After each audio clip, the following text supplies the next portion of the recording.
आरक्षण होता है, जो पिछड़े हैं निश्चित तौर पर जो समाज में जिनको मौका नहीं मिला उनको अवसर दिया जाना चाहिए और ये अच्छी चीज़ है। मैं हमेशा इस बात का समर्थक रहा हूँ। बात देखिए इसकी ये है कि इसमें मोबाइल फ़ोन की डिमांड तो नहीं उठी थी, न सवर्ण ने की थी, न ओबीसी ने की थी, न एससी एसटी ने की थी। एक चीज़ आई, यानी बिना मांगे एक चीज़ ऐसी आई जो आपकी नेसेसिटी बन गई। ऐसा ही है बीजेपी जो पार्टी आज की तारीख में है, या जिसने भी ये कानून बनाया, मैं नहीं समझता पूरी बीजेपी होगी जिसने भी बनाया। पहले बात ये बताइए कि क्या ये जो कानून था 2012 का, इसमें संशोधन किया जाए, ये सुप्रीम कोर्ट ने कहा था। कोई ओबीसी या बाकी जगह से तो कोई डिमांड नहीं उठी थी, नहीं ना। क्यों किया गया ये? पहली बात तो समझ लीजिए, हिंदुस्तान की राजनीति में डॉक्टर लोहिया के समय से, मतलब बहुत पहले से ही, एक सेब है, उस सेब को आधा काट दीजिए, आधा हटा दीजिए, बाकी जो आधा बचा उसके 3 फाक कर दीजिए। वो 3 फाक में दलित है, अल्पसंख्यक है, सवर्ण है। परसेंटेज आगे पीछे थोड़े बहुत होते रहेंगे, आधा जो है वो सेब है। वाजपेयी जी की इरा तक जब आडवाणी ने कहा था कि हम आइडियोलॉजी के बूते जितना हमको सफ़र करना था कर लिया, अब सिर्फ आइडियोलॉजी के बूते हम सत्ता मतलब क्लियर नहीं आ सकते, सत्ता में नहीं पहुंच सकते। ये बात बीजेपी मोदी जी के आने के बाद खत्म हुई। पहली बार ऐसा हुआ है 14 को लीजिए, 17 में उत्तर प्रदेश की बात और हो गई, 14, 17, 19, 22, 24 में थोड़ा सा वो हुआ। इतना देख लीजिए कि जो भी अगर पूरे वोट का विश्लेषण कर लीजिए तो जो आधा था ना, आधा पिछड़ा है जिसको मैंने कहा, वो आधे का, ये नहीं कि पूरा का पूरा मोदी जी की तरफ आ गया या बीजेपी की तरफ आ गया, लेकिन आधे का बहुत बड़ा हिस्सा, जिसको मैंने कहा था ना कि ये जो मंडल ने दही जमाया था वो फटने के बाद 2 चीज़ों में हुआ, एक मट्ठा हो गया, एक क्रीम हो गया। तो क्रीम को छोड़ दीजिए तो मट्ठा चला गया था, वो 14 में भी इंटैक्ट रहा, 17 में भी रहा, 19 में भी रहा, 20 में भी रहा। लेकिन वो 50% जो है, 60%, जिन सज्जन ने भी ये बनाया उनको लगा कि ये जो 50 में से जो 38 या 35 अभी है, ये 15% को भी ले लो, जब कहीं से नहीं था। ये विशुद्ध रूप से ये था जो 24 में थोड़ा बहुत हुआ, जिसमें से दलित भीमराव अंबेडकर के नाम पर जिनको लगा कि संविधान बदल जाएगा, वो कांग्रेस की तरफ चले गए। अखिलेश और कांग्रेस एक साथ थी, उनको वोट दे दिया। तो राजनीति तो विशुद्ध रूप से ये रही। और याद कीजिए, जेपी का जो संपूर्ण क्रांति का नारा था, उसमें पहला शब्द था जाति तोड़ो। लेकिन हुआ क्या उसकी परिणति?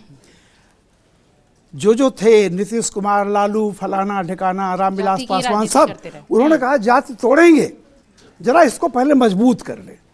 तो सन 75 से लेकर के आज तक वो सबको लगता है कि इतनी बड़ी गठरी है।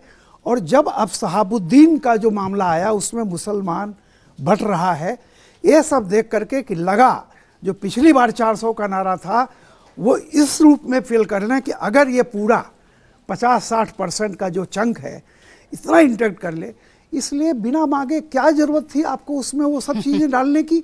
दूसरी बात, चाहे कुछ भी हो जाए, कानून का एक, हमारे भारतीय शास्त्र का नहीं पूरी दुनिया का, हमारे यहाँ जिसको आलोचना होती है कि एक भी निरपराध को सजा न मिले, भले ही 99 अपराधी छूट जाए। ये कानून क्या कहता है? 99 निरपराध को सजा मिल जाए, लेकिन एक भी ओबीसी का बच्चा कोई शिकायत न करने पाए या जो भी हो। मतलब आप ये क्या कर रहे हैं? तो सिंपल सी एक चीज़ है कि कोई भी ये जो बनाया था, ये तो देखिए कोई भी जाता अपने आप में ही ये नष्ट हो जाता। अगर आप यही कर देते कि सारे के समाज में कोई किसी को भी जाती है, मैं गांव अभी ये 1.5 महीना रह के आया हूँ, सच्चाई गांव की ये है, जो लोग जानते हैं, पिछड़ा पिछड़ा कहने के लिए होता है। होता क्या है? यादव हैं, कुर्मी हैं, गडरिया हैं, चरवाहा, मतलब ये जो जातियां हैं, आप जाइए उनमें देखिए क्या चीज़ है। केवट छुआछूत में नहीं आता, हरिजन छुआछूत में आता है।